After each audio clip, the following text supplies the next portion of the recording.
All right. Welcome, everyone. Good morning, good afternoon, and good evening from wherever you're joining us around the world. I'm Dan McFadden, co-founder and managing director at Edalex, and also a director at SkillsAware. And it's my great pleasure to serve as the MC today for our webinar, The Path to Impact at Scale, How TAFE Queensland Achieved a 62% completion rate with microcredentials.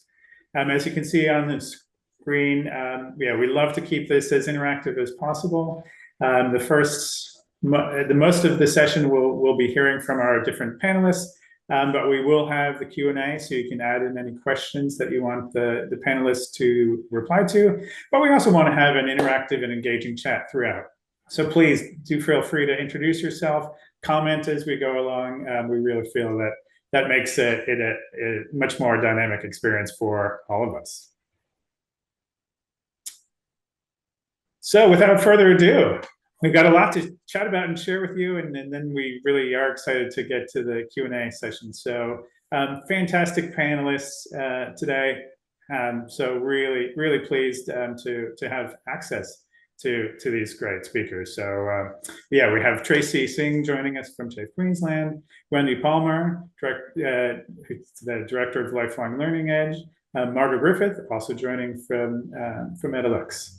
So without further ado, we'll hear from Tracey, then Wendy, then Margo, and as I mentioned, we'll have the Q&A session at the end.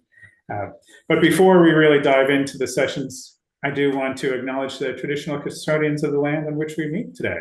So for me personally, coming to you from the southeast suburbs of Melbourne, I'd like to acknowledge the Boonwurrung people of the East Kulin Nation, and I pay my respects to the elders past, present, and emerging. Okay, well, let's dive in. Again, fantastic to have Tracey as our keynote speaker today. And what I'll do is I'll introduce each of the speakers briefly before they come on. So first, I'll give a little bit of background around Tracey Singh. Tracey is the Director of Product within the Chief Academic Office of TAFE Queensland and has been working with TAFE Queensland for over 12 years, primarily working in the product, stakeholder engagement, and commercial areas. Present responsibilities include the design and development of product for commercial clients, with a particular focus on the co-design of product with industry networks to provide targeted outcomes. Tracey has been responsible for leading co-design projects across diverse industries, including the resources, community services, and health sectors, and the development of product, including accredited courses, skill sets, and microcredentials. So thank you so much, Tracey, for joining us today. I'll hand it over to you. That's great. Thanks so much, Dan. I really appreciate the opportunity to actually come on today and share some of our journey on microcredentials. So I'll just share my screen as well. There you go. Okay, so TAFE Queensland's had quite a history in microcredentials, and I have to say it's one of my favourite topics. So I'm really thrilled to be able to be here today. So again, thank you for the opportunity to talk to it. What I'm going to talk to today is our success with microcredentials and the framework, the implementation, and the impact of microcredentials from a TAFE Queensland perspective. So I would also like to join you, Dan, in acknowledging the traditional custodians of the country throughout Australia and respect the continuing connection to land, waters and family that Aboriginal and Torres Strait Islanders peoples uphold.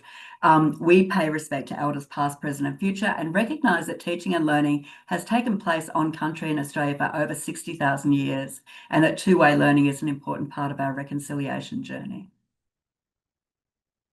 So the agenda today is going to be a bit of an introduction to microcredentials at TAFE Queensland, as well as a little bit about our framework for microcredential delivery, the success factors, and then I'll take you through some of the technologies that actually underpin the success of microcredentials in TAFE Queensland, because it's quite a unique combination of integrated technologies, and obviously Credentialate from Edalex is a big part of that success.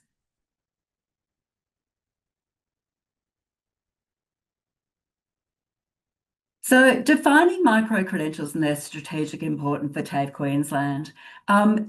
education, Wendy and I were having this conversation earlier in the week about education is really evolving, and it's becoming I think more diverse, the ways that you can actually learn things. So from things like YouTube and that type of thing to traditional courses like, Certificate 3 in electrotechnology. So there's a lot of ways that people actually consume content at the moment. But micro-credentials for TAFE Queensland are really a way to provide flexible and targeted and industry endorsed learning that can actually be the foundation of learning pathways into other areas. So for us at TAFE Queensland, the micro-credentials are really short, sharp. The vast majority of the micro-credentials that we actually deliver are fully online and autonomous. So from registration to the award of digital badging, it's a learning journey that people can take in their own time at their own pace. So, and I think that is one of the fundamental reasons for the success of that. We envisage micro-credentials as a key component to upskill learners rapidly, enhance workforce readiness, and support lifelong learning through accessible and industry-relevant offerings. We design micro-credentials to deliver learning outcomes that are defined and measurable. We also are very cautious in when we're designing micro-credentials, as we understand that this is often one of the first pieces of engagement for people with online learning, and we want to make sure that that interaction with online learning is really facilitated in a way that empowers people to be able to engage in online learning, lets them actually control how that online learning is actually undertaken, and also encourages them to engage in further online learning. So for some people, they might be very experienced at that. But when we first started developing micro-credentials in TAFE Queensland, we were actually developing digital literacy micro-credentials that were taking people from the mining resources sector that had low levels of digital literacy and transitioning them into opportunities and employment that were much more reliant on digital technologies. So with that first one, it really made us consider what the online learning that we were developing and how that was going to be facilitating those outcomes.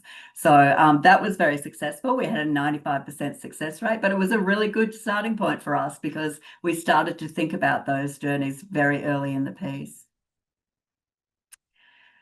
We have a diverse range of offerings in micro-credentials and, almost every industry now that you can think of. I think that we've, over the last 5 years, developed approximately 150 micro-credentials. But we do deliver them autonomously, and they really are pathways that can be foundation points. So we do foundation level, intermediate, and some advanced micro-credentials. And what we see them as is the underpinning knowledge that can provide people with information on new career opportunities, the ability to transition into other careers, the ability to enhance their careers, or or look at new pathways, for example. So, or learn new skills. So our micro-credentials have been very successful in doing that, really because we've developed them in partnership with industry.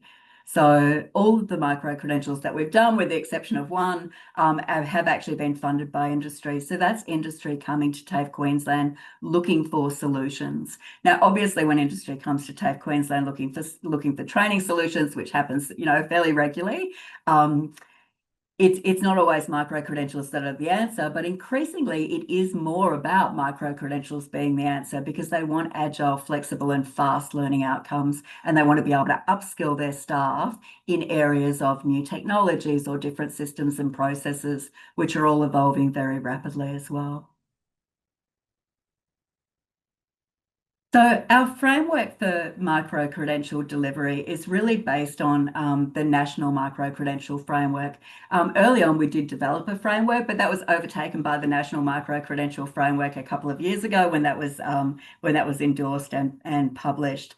I'm happy to say that the original framework that we developed was quite a good match for the National Micro-Credential Framework and had a lot of the same design principles and competency standards as well. So it wasn't a difficult transition for us, but it was really great to have that national framework across Australia that we could look to make sure that our micro-credentials are authentic, they have integrity, they're achieving the learning outcomes that we're aiming to achieve through the delivery of micro-credentials.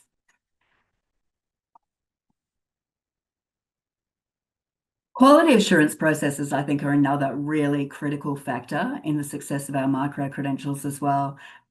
We very early on, and still to this day, potentially, there is a bit of conversation about the difference between short courses and micro-credentials or MOOCs, or, how all of those things actually come to be and what the difference is there is in there.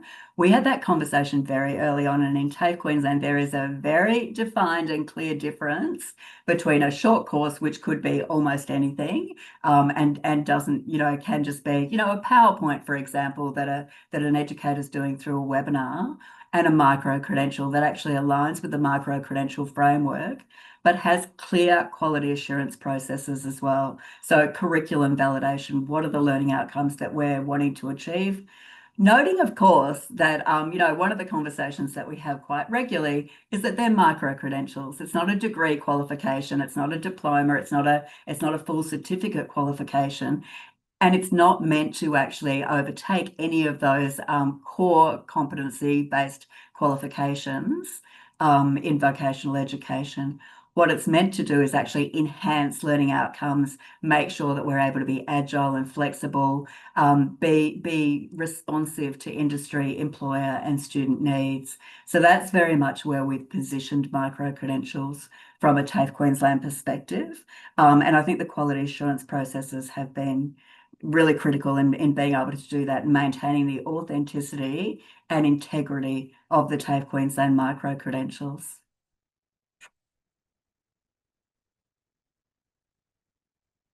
So the success factors in implementation, and I've obviously covered a few of those already. But another critical one is stakeholder engagement and partnerships. As I said, the vast majority of micro-credentials, and even the one that wasn't funded by industry, which is the rural electrical safety micro-credential, which TAFE Queensland funded because we wanted to have an impact in that sector as from a WHS perspective. But all of those micro-credentials are designed in partnership with industry.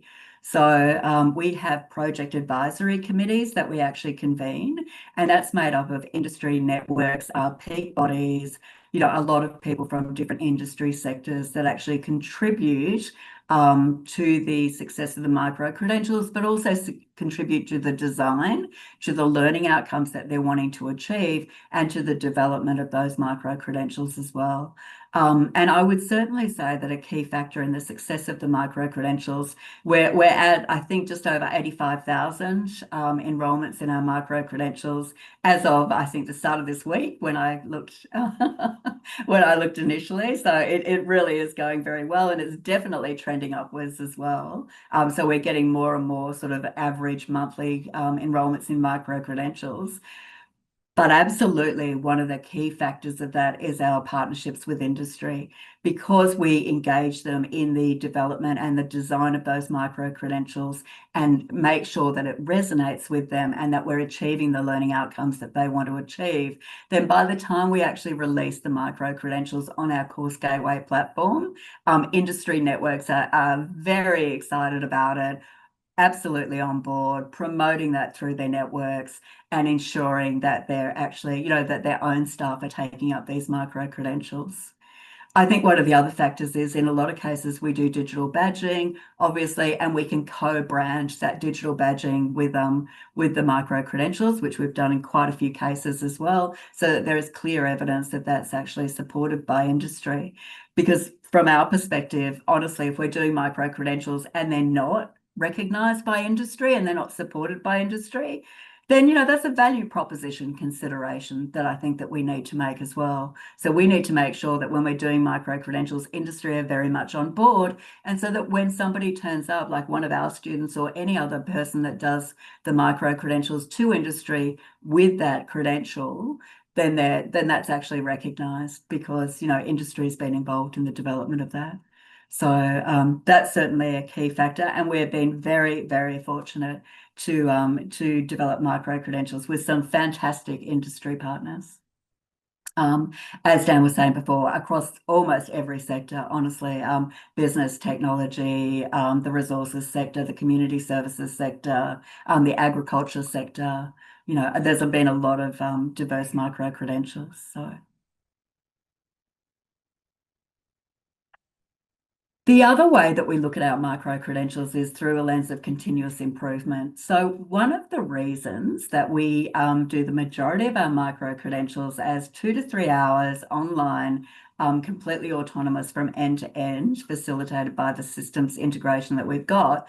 One of the reasons that we do that, and I know there's many, many different versions of micro-credentials from like accredited outcomes at a skill set level to university micro-credentials to micro-credentials that are, like 3 hours like ours, 10 hours, 25, 75, it's almost unlimited, the diversity of micro-credentials. But the reason why we've actually pitched the majority, not all, but the majority of our micro-credentials is that at that 2 to 3 hour online area is because it allows us to be really agile and to be flexible and to update them regularly in response to, changing industry needs, changing employer demands, or technologies or systems or processes that update as well. Now, that's a more difficult thing to achieve. The longer the micro-credential is, the more work that's involved in doing that. But that's not to say that those micro-credentials at that level remain at that level. We have got plenty of case studies where we use that as a foundational approach. So I always use cybersecurity as a really great learning model for micro-credentials in how we've scaffolded. Because at TAFE Queensland, we have a micro-credential on cybersecurity, and it starts at the very basic level. So it starts at like basically don't give out your password, all of those really basic things that we want all of our staff across all of our organisations to be aware of. And so we would anticipate that, you might get 100% of your people in your organisation to do that one. Then we go up to the more advanced micro-credential, which gets a little bit more technical, which you might only need, 5 to 10% of your organisational staff to do at that level, or you might need to have that sort of higher level awareness of cybersecurity for people that are engaged in those areas that are actually interacting on a daily basis, or just need that knowledge. Then from that, what we can do is we can scaffold up into skill sets. So then we've got a skill set in micro-credentials, then we've got a qualification in micro-credentials, like a diploma, like a certificate 3, and then a diploma in cybersecurity, and then you can go up into a degree pathway as well. So they're really nice learning pathways, and I think that's a great example. The other way that we use micro-credentials is to actually scaffold on top of it. So we'll do a micro-credential to make sure that everybody has that base level knowledge foundation, and then they might do a workshop. But unlike other workshops, potentially, you don't have people turning up that have got all different levels of sort of knowledge or understanding of that underpinning theoretical requirements for that particular topic. You can actually benchmark people through getting them to do the micro-credential, being awarded the digital badge, and so they understand the foundation. So then the workshops can be more of case studies, application, and improvement, rather than starting from the basics at the workshop level. And then from a workshop, we can actually then contextualize to an organisational level, for example, where we can start to integrate specific documents from that organisation. So it really gives us the ability to customise and contextualize a lot of those areas because we've got that base level foundation. But I don't think that it really limits us from being able to do more in-depth training on these particular topics. It just means that we're able to scaffold it and be a lot more flexible and responsive to the needs of industry and employers as well. So continuous improvement and feedback mechanisms are critical to us as well. We have a lot of them. We're in a very, very fortunate position at TAFE Queensland that we have a brilliant learning management system, which is Brightspace by D2L. We also have the facilities provided by Credentialate through Edalex, which actually allows us to, once it's gone through our learning management system, Credentialate is the program that actually verifies that outcome, sends that information over to the digital badging system, and is able to award that digital badge on successful completion. So our course gateway platform which this is what it looks like. And I'm, of course, happy to share that with everybody as well, so you can go and have a look. But was a centralized learning hub. So it is a bit of an interface that sits over the top of our learning management system, but just allows people to register like in a much more streamlined way than if they were doing accredited courses, because we don't have the same level of reporting requirements. It also has a payment gateway as well, and we've used that for different case studies, such as, the Queensland Transport and Main Roads, where they do licensed outcomes for the micro-credentials that we've developed for people wanting to be a licensee to undertake roadworthy certificates, so to make sure that vehicles are safe to be on the roads, essentially. So we've had payment gateways for a couple of them. The vast majority of our micro-credentials, I would say, are fully funded. So they will look free to a student.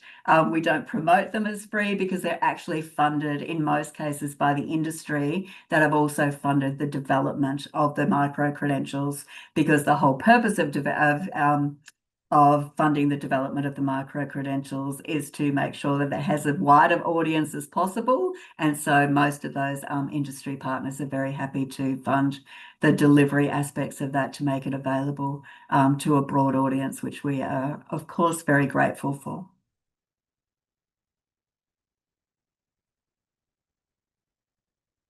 So the user experience for learners and educators, when we first started off with the micro-credential journey, it was a bit of a manual process, to be honest. And because our micro-credentials are potentially, 2 to 3 hours, our benchmark was that if it takes longer for somebody to enroll in our micro-credentials than it takes them to do a micro-credential, that is potentially not a successful outcome from a TAFE Queensland perspective. So, which I think is a reasonable benchmark, to be honest. So we worked very hard with Edalex and with our other partners in technology to actually streamline that process. And I think that the integration that we've achieved with those systems has been phenomenal. And honestly, like, it is not a hands-on process anymore. We do not have to actually interact or engage in any part of that process, apart from some help desk services, which, if I looked at the help desk for the last 3 months, would be a lot about resetting passwords and that type of thing. So there's very few technical limitations or challenges that we have with that. It really does work, touch wood, incredibly smoothly, and has for a long time. I have to acknowledge the work that Edalex done there, because we've had some challenges. We've had some of the areas where we knew that we were going to get about 10,000 enrollments in the space of a couple of weeks, and Edalex were incredibly supportive in that, because we were all a little bit nervous about how that. I mean, we can scale with all of our systems, so of course can Edalex as well, but it still is a bit nerve-wracking to have like a lot of pressure on those systems, but it just went beautifully. So it was such a great outcome. The client was absolutely delighted. And I have to say, it's that has won an organisational award with the Transport and Main Roads Department. It's won organisational awards with TAFE Queensland. We probably have to put it up for more external awards, because it was just it was a really lovely process. And they were delighted with it, as were we. These are some of the digital badges of the outcomes. So you can see that we've partnered with, one of them's got the dual branding. We've got Smart Ag Queensland, we've got Central Queensland University. We've also done it with BHP, Mitsubishi Australia in some cases. We've done it with community services organisations. So we do have the ability to co-brand. And when we can do that, we like to, although I have to say some industry partners choose not to co-brand and choose to have the TAFE Queensland brand, just because we are the largest provider of vocational education in Queensland. So it does give it that sort of integrity as well, which of course we are very happy to do. So current data and analytics on micro-credentials, this has really been a game changer for us, I would say. And this is like a little bit, we can generate these reports with a touch of a button. So this is just a bit of a standard report, just to give you a bit of a look at it. That big spike there was the one that I was talking about, where we had that very in-depth engagement with Edalex about, what we were expecting. And as you can see, that clearly happened, which was great. But we are having continued growth in enrolments. as I said, it's over 85,000 at the moment, and it just continues to grow exponentially. So with very little sort of input from us, apart from launching new micro-credentials on almost a weekly basis at the moment, which is delightful, and we're really thrilled about that. We're doing some at the moment in the renewable energy sector, for example, and critical minerals, as part of one of the big projects that have been funded by government. So we're really excited about that as well. And you'll see renewable energy because my lights just went off because I haven't moved for a while. So that is TAFE Queensland's effort at sustainability. We can see the diverse learner demographics, and we've also delivered micro credentials in the South Pacific as well, which was really interesting, I have to say, because their completion rates are fantastic, and higher than our average completion rates by a significant margin. Like they got up to the, really up to that in the 80s percentage for completion rates. A lot of the micro credentials that they were doing were in agriculture and digital literacy and those type of areas. So it was a really interesting case study for us as well. We do, if you have a look at the orange, that is female participants in micro credentials. So we're also very proud of that, because I think that, we have a lot of hypotheticals and we probably need to do a bit more in-depth research about it. But I would say that female participation in micro-credentials is very high, as our completion rates, and we have a very diverse cohort when it comes to age as well.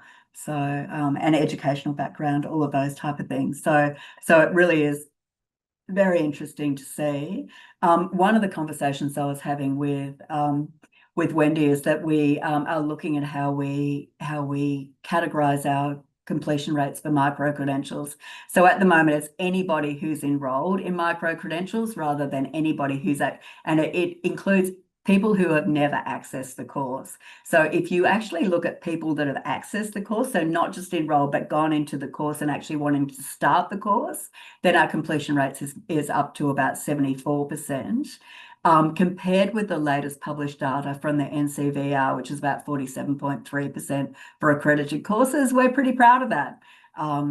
And so even for free online MOOCs, your industry standards are around 12 to 15%. So I think that it's doing very well, and we like to think that it reflects not only the level of engagement and the level of interest, but certainly the level of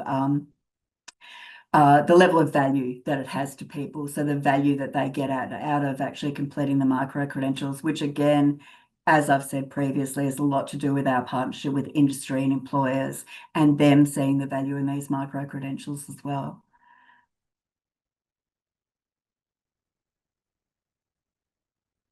Systems integration and process automation, again, a really key success factor.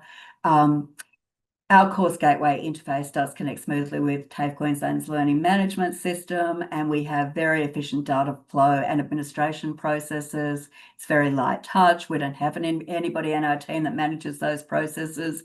We do, of course, have the support of our e-learning systems, cybersecurity, ICT teams across TAFE Queensland, but I would say even for them, it's a pretty light touch for these processes.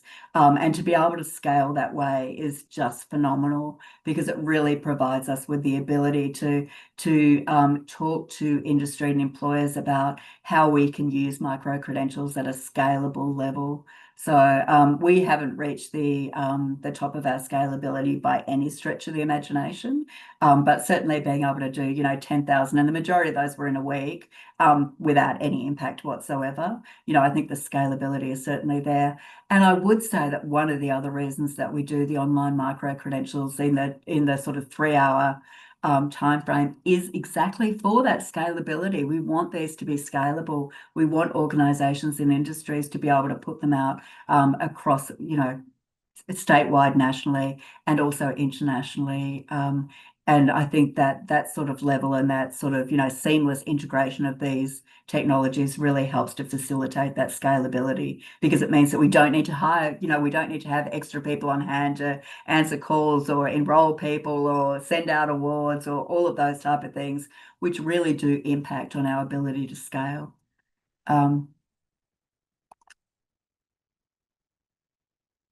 So we've also been able to simplify the process. You know, there are a few integrated systems. So we go from our course gateway interface through to our learning management system, then Credentialate comes in by Edalex that actually verifies the outcome, passes that to our digital badging system, and the digital badging system actually awards the digital badge to the students. So it really has, you know, from where we started at the start of this journey, where there were a lot of manual processes, to now, there's no way that we could have achieved what we've achieved if we hadn't actually had that systems integration that we've had and the support that we've had from, you know, the different partners in that process as well. So again, you know, enormous thanks to Edalex, who have been amazing.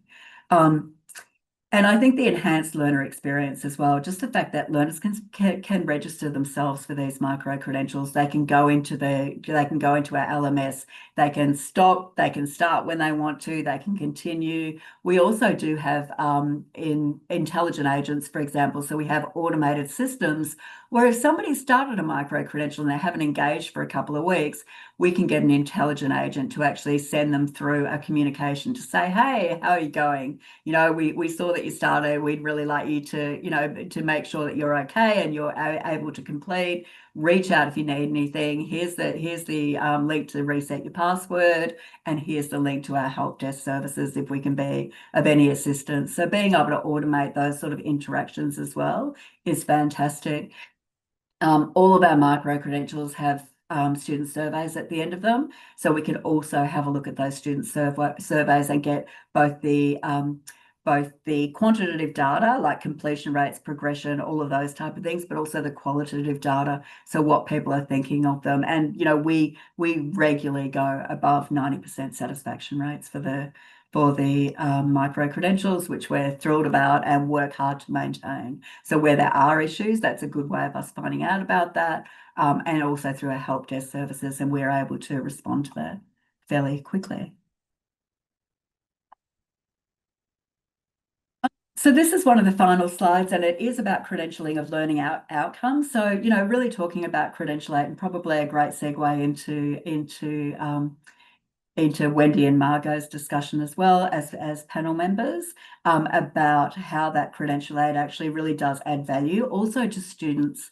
You know, when we're able to actually put criteria on what the assessment criteria needs to be, and we can manage that, and then automate that process of getting digital badges. So, you know, the process from end to end is just a really lovely, smooth process. We get a lot of great feedback about it. It really does encourage students to engage more in online learning, to do additional micro-credentials, and to be able to actually, you know, upskill while they're still working or they still have family commitments, or, you know, there's a lot of things going on in a lot of people's lives. So it can be difficult to, you know, take that step back for large amounts of time, but this really allows people to stay connected with learning pathways that I think are just really agile and really, you know, have great outcomes. So yes, so that's the conclusion to my presentation. Happy to take any questions, of course, but I'll pass back to Dan. Thanks, Dan. Thank you so much, Tracey. That's amazing. And just all the statistics and figures you're able to share: 150 micro-credentials, 85,000 enrollments, 10,000 enrollments in a single course, in a single micro-credential, 74% completion, you know, for those who start, and then 90+% satisfaction. So amazing. And during the Q&A, yeah, well, I'd love to dive into a bit of the history there, but again, a reminder to everyone, we have a number of questions that have already been submitted in the Q&A. Feel free to add yours in as well, and we'll tackle those at the end. But now we'll shift over to Wendy and to give us a different perspective, a bit of the macro view. So first, allow me to introduce Wendy. Wendy Palmer is a senior leader in digital learning and lifelong education with more than 30 years experience across corporate and academic settings. She is the author of Lifelong Learning Edge and director of Lifelong Learning Practice, where she works with organizations to design innovative learning strategies that connect skills, careers, and education. From 2018 to 2024, Wendy led Deakin University's Global Studio, pioneering micro-credentials and social learning at scale, including the world's first fully online postgraduate degrees on a MOOC platform. Her expertise spans large-scale transformation, stackable learning design, and creating practical pathways that meet the evolving needs of learners and industry. So Wendy, thank you so much for your time as well for joining us. So please, over to you. Thank you very much, Dan. And thank you, Tracey, for sharing your wonderful case study. It's always a delight to be on a panel with you, because I get asked so often, micro-credentials, we hear so much about them, but are they really working? And I say to people, yes, there are some absolutely tremendous success stories out there, and TAFE Queensland is one of them. So, and I think that's well worth reminding, because I think with TAFE Queensland as well, you're quite hidden in the sense that you don't necessarily have this big public profile of lots of courses just freely available to the public, because you're working with industry.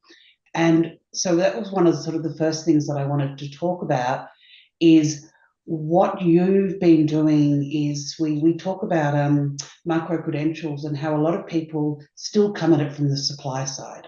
What can I teach? What courses do I have? What can I put out there? Whereas I think the reason, one of the reasons you're so successful is it's driven from the demand side. And that's where we see programs, whether it's your own, and Dan, I was about to summarize all the stats, but you've already done that.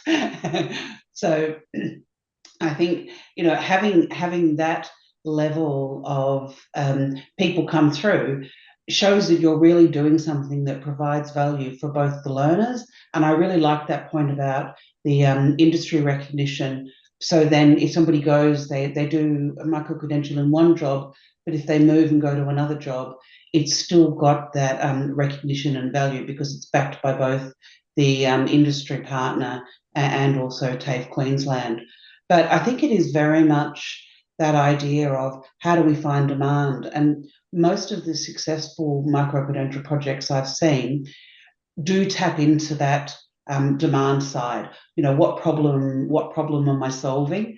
And often from industry and community working together, and being able to say what problem needs to be solved. So I just really wanted to emphasize that globally, where I've seen micro-credentials be successful is when they know what demand they're meeting, and they also know what problem they're solving. And so I think that's a really good example. And I also wanted to talk a little bit about stackability. And stackability is one of those words, a bit like micro-credential. Everybody has a different version of what stackable means. And I really liked the way you used the word scaffolding, because I think if we talk about stackability, it's very easy to do the go-to stackable credit. I do 5 micro-credentials or 6 micro-credentials and bang, I'm halfway through a degree. But that's just one version of stackability. I liked the idea of scaffolding and being able to, start off at a foundational level and then build it. And I think when we talk about stackability, it's, you can stack credit, you can stack skills, you can stack learning. And I think one of the key things there is that it's going to be the individual that actually does the stacking, not the institution. And it's going to be the individuals. And, Dan mentioned that I did work with MOOCs and online degrees at Deakin University. And one of the things that we learnt quite early was no matter how carefully we designed the learning pathways, learners just went around them and they did what they wanted to do. And so we talked about this idea of non-linear, and so being able to stack things together. But I also really like that idea of the future learning, that somebody successfully completing a short 2-hour course then feels comfortable and confident and goes on and completes another course and then another course. And so from their own point of view, that's starting to develop that lifelong learning mindset. And that really is what Stackable is about. Now, some of them might then say, I now want to go on and get a certificate or a diploma or a degree, and that's great. Others might be, well, I want to go on and change my career or upskill. And so I think that's really important that we design these things to give people that flexibility of being able to do that. And the third thing I wanted to touch on was the future skills. And I know what you were talking about there, Tracey, with the meeting the industry demand, that these are areas where industry has identified there's a gap. We need to upskill or we need to reskill. And I think there's a lot of sectors where there's churning skills. We over the years I've seen the language around skills evolve, and the one that I'm really liking now is when we talk about durable skills.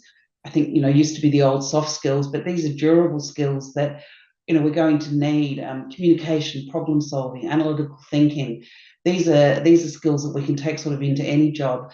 And then the flip side of that is perishable skills. And perishable doesn't mean that it's bad. I always think of it like a good cheese. Good cheese goes off quite quickly, but when it's really nice, it's fantastic.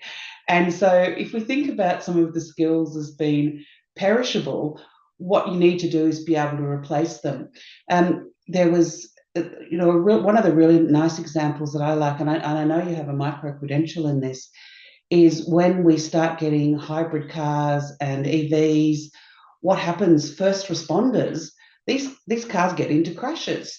And when you're a first responder and you go out and you might have a 3-car pile up, and one of them's petrol, one of them's diesel, one of them's EV, what do you need to do to make things safe? And so so one of the courses there is for first responders, that they know all of the things and probably really skilled at responding to these situations. But now they just need a little bit of extra knowledge. And as cars continue to evolve, as technology evolves, that's what we're going to see. We don't need to completely reskill people. It's those small gaps where things have evolved. You only have to think of, I think I'll be the first person to say AI in this conversation. There's a lot of people who know how to do their jobs really well, but now they need to learn what the impact of AI is and how to incorporate that. And that's the role that I think these micro-credentials really have in this idea of future skills, because they're so agile. A degree can take 3 years to develop.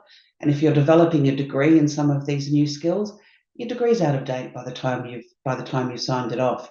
But a 2-3 hour micro-credential that continues to upskill, that can be brought around and updated and refreshed and stay up to date. I think everybody talked about a number of years ago, one of the really, really big micro-credentials, one university brought out a blockchain micro-credential really, really quickly. And, they hit the mark really quickly, fantastic success. But that's a really good example of both demand and future skills and that agility. So, Dan, unless there's any other questions, or if you'd like me to expand on any of that, happy to have Margo contribute. Thank you so much, Wendy. And I love that expression of perishable skills and comparing it to the finest cheese. Yeah. So that's really a very useful analogy, and yeah, actually treasuring those perishable skills, because that's what is needed at this point in time for a particular person's career or interest. So that's fascinating concept, as well as the global perspective. So wonderful, wonderful insights. Thank you very much, Wendy. And yes, now we'll turn to our third panelist. And just a reminder, feel free to post your questions for Tracey, for Wendy or Margo into the Q&A. But first, allow me to introduce Margo. So Margo is Edalex's principal skills consultant, a colleague of mine, and her in-depth knowledge and experience of skills, the skills ecosystem, and digital credentials is the result of working in and with higher education providers and EdTech leaders, nationally and internationally, for 30 plus years. She is passionate about the positive impact of technology within education and the enablement of lifelong learning, learner agency, and mobility. Margo is a convener of the Australian Microcredentials Network and consults with government, industry, and education sectors around the skills-first approach to learning and workforce. Her recent publications include Creating the University of the Future, a global view on future skills and future higher education, and technology enablement of the skills ecosystem.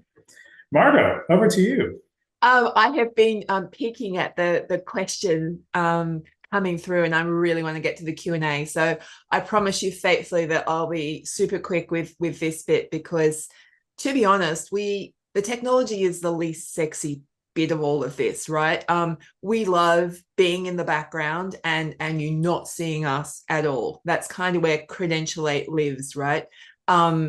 We are and I love using the word, think of us like the plumbers, right? The skills plumbers that come in the background, and we're plugging together all of the data that is required for the learner.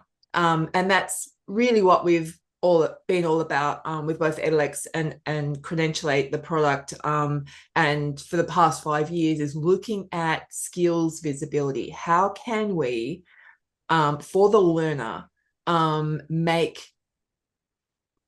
a tool so that they can tell the story of what they know and can do? Like, how do we give them that confidence? How do we make those skills overt? And so that's really been our mission, and what Credentialate has been all about, making those skills visible for learners, and in the process making it visible both for employers on the receiving end, but also for the institutions as well, like being able to lift that data out and transform it in a way that allows for that visibility. So I just wanted to let you know that's kind of where Credentialate sits. If you, yeah, thanks. Reading my mind, whoever's changing slides. So what do we do for TAFE Queensland? We are literally those plumbers. So we take the data that comes from their Brightspace instance, from their assessments and completions, and we bring it into Credentialate and we run it through their models. And as Tracey indicated, all of this is automated. And then we can hand that data off to where the digital recognition and portability happens. In this case, it's Canvas Credentials, and that's the partner that TAFE Queensland have. But in reality, we can actually package up that data and hand it off for portability to any digital badging platform. We could even hand it straight to things like digital wallets and learner and employment records. So when we package up that data, we're putting it somewhere for portability for the learner to have agency over that, so they can make decisions on who they share it with and how they share it. And so we really are that invisible force sitting in between your systems, working on behalf of the learner. Next slide. And why do you need us? Because, I think in your head you're going, well, we've got the learning management system. And that's great, because the learning management system does a brilliant job, particularly Brightspace does a brilliant job of doing what they were designed for, which is packaging up information for learning around courses and units.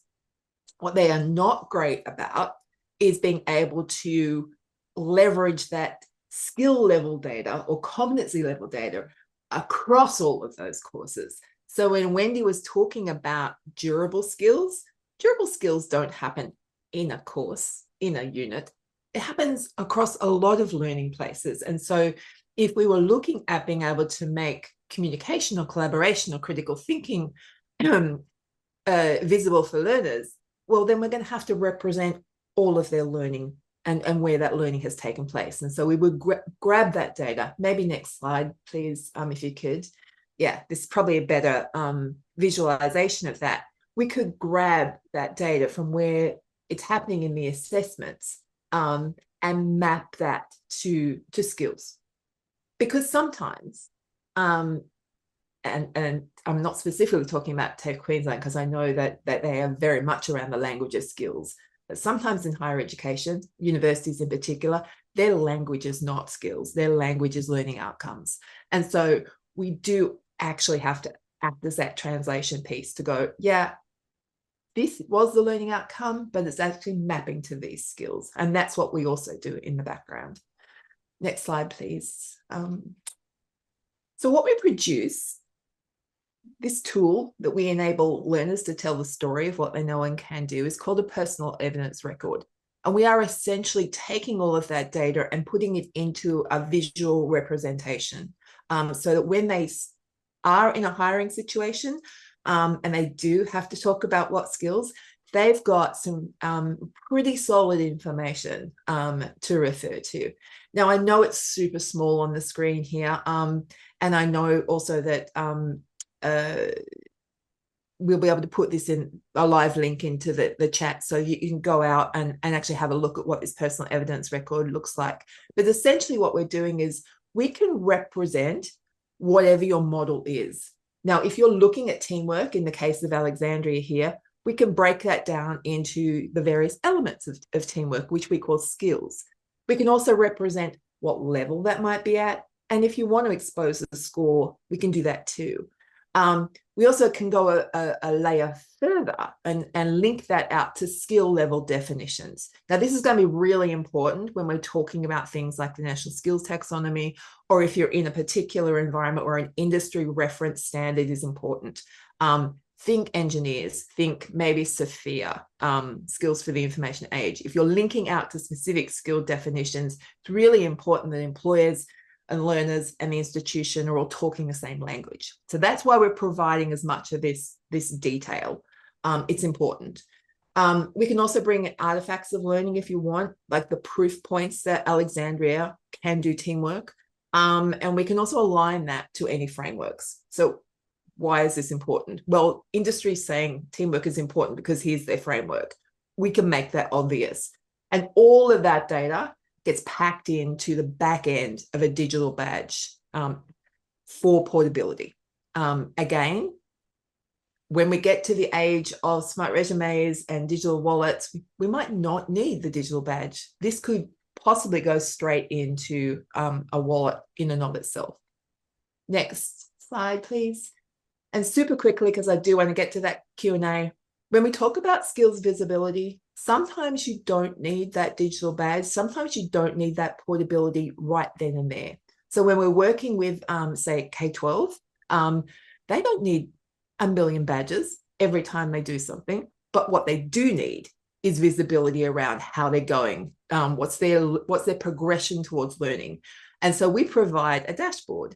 And in the case of Brightspace or Canvas, we can take that data out of the LMS. We can push it back into the LMS in the form of a dashboard.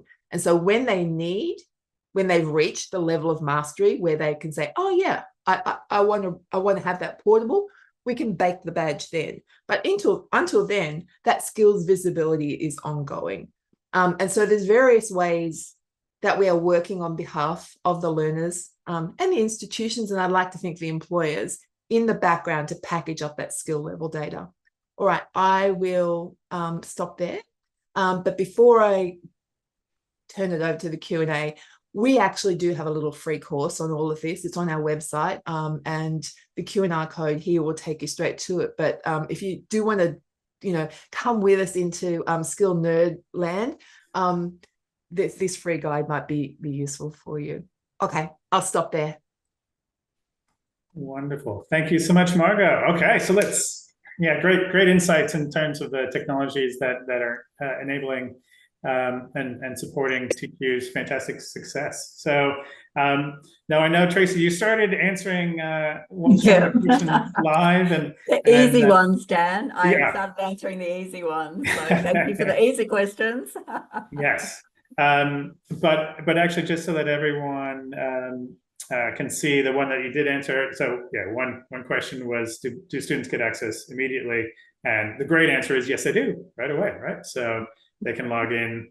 And as you said, you've streamlined that process to get students, get learners of any age into the microcredential and start learning. So that's fantastic. And then I think another one of the quick ones, which looks like you're typing as well. So the 85,000 average, is that per month or cumulative? Yeah. So if you look at the trend data, we started off with probably a couple of hundred enrollments per month. So that is actually cumulative up until this point. But we started off with a couple of hundred, and it's certainly scaling very rapidly from that. So now we're at about around between 3,500 to 4,500 enrollments per month from when we started, which was about 200 to 500 enrollments per month. So it is cumulative, but it's certainly scaling up rapidly. And that's wonderful. And as you said, with that one course, the one micro-credential, the potential for 10,000 in a series of a week or several weeks is amazing. And one of the thoughts as all three of you have been talking is, I was recalling when we first started working with TAFE Queensland on this initiative, and I'm sure a number of audience participants are thinking, that's amazing, we'll never get there. Where do we start? Right? And so just thinking about and there, perhaps people will ask some questions in that vein as well. Where should we get started? Yeah. But let's tackle some of the other questions that we have in here. Katrina wrote, thanks for the very interesting presentation. You've talked about the importance of scalability. Tracey, what criteria, tools, or processes do you use to forecast demand and to check that the course will be financially viable? So I wrote a response to that, so I'll post it, but I'll talk to it as well. As I said, our micro-credentials are developed in partnership with industry, and all of our micro-credentials in the development phase and the majority of them in delivery are actually funded. So we know that there's going to be industry demand because industry are funding the development of them, which is, just a great model and one that I'd highly recommend. Well, and that was, that industry alignment is a point that you certainly reinforced throughout your session, and just the criticality of that, right, to ensure that it's appropriate, but it's meeting the need of industry. And clearly they have, we talk about the global skills emergency, and so meeting the needs of industry, and how TAFE Queensland is able to do that is fundamental to solving that. And I would say also, Dan, that once you start putting pricing on micro-credentials, your enrollments drop. So, when you can have them fully funded and available for people, you do get much higher enrollments in those in micro-credentials that are delivered under that model. And a lot of these micro-credentials are B2C, so they're consumers actually engaging in it. And I think that is just a factor that you need to consider. And so there's a related question for those that aren't fully funded. Do you have any insights in terms of pricing? Are there certain thresholds, or do you make certain ones free and then the more advanced ones, such as cybersecurity, that you flagged? Like, it's really a market analysis and who the audience is as to what the pricing mechanism would be for that. So I probably don't have a one size fits all. I would say the lower the price, the more the enrollments that you get, but that's not necessarily the way. We do have micro-credentials that are, the TMR ones, for example, have a licensed outcome. To do all of the micro-credentials you need to do that is around $600 to $800. They're very successful. And I would say that in those ones, you've got completion rates of into 98%. So, and Wendy, interested in your perspective with a global lens. I think also too, if you're looking at pricing, is that, and I would agree with Tracey, the higher you make it, the lower your enrollments will go. But I think you also need to think about who's paying for it. So, for example, for a licensed one, where you have to have the license to be able to carry out your job, in many cases the employer will pay for it, even if the person themselves is individually enrolling in it. So when you look at the various models, there's B2B, which is a lot of what Tracey's or TAFE Queensland's ones are. Then you've also got B2B2C, you've got direct B2C, and you would need to think about what model is it, who's going to pay for it, and so ultimately who's going to benefit the most from it, because that's often who will pay, and you need to take all of those things into account. But certainly what I found really interesting is that organisations like FutureLearn, Coursera and some of the others quite successfully moved to subscription models. So these are your big open providers, and they call it the Netflix. And so rather than a fee per course, learners sign up to platforms where they can do that. And it's one of the reasons why quite a lot of providers still put their courses onto these big open platforms, because there's an audience there and there's a mechanism there for that sort of subscription model. Good. And we have a number of questions remaining, but probably just time for one more. But I thought the question around the concept of currency of microcredentials or digital badges And the question asks, is one microcredential achieved in 2024 as valid as the version offered in 2026? So, and like a fine cheese, has it gone off? So, so Tracey, yeah, your thoughts on that? Yeah, as I put in, there's some that you need to do annual training, because we've got some micro-credentials that are legislated, and so the employees in that industry need to do it annually. So we put dates on those particular micro-credentials. And then there's other micro-credentials that are upskilling micro-credentials. So, you know, if you're doing a communication micro-credential, then dates aren't as relevant in those particular areas, although communication's evolving quite rapidly. So potentially not the best example, but yeah, there are some that dates are actually more relevant than others, I would say, when it comes to micro-credentials, and it's something that we consider on a case-by-case basis. Fantastic. Well, thank you. Yeah, and we still have some more that I'd love to answer as well, but we are actually over time. So thank you so much, Tracey. Thank you, Wendy. Thank you, Margo, for sharing your perspectives and insights with all of us today. We will make the recording available so people can watch it afterwards. And of course, Margo will edit 30 plus years down to 6 to 7 years. Thanks. Yeah. So thank you again, everyone, for sharing your time with us today. And thank you again, Tracey, Margo, and Wendy. Have a good day, everyone. Thanks very much. Bye, everyone. Thank you.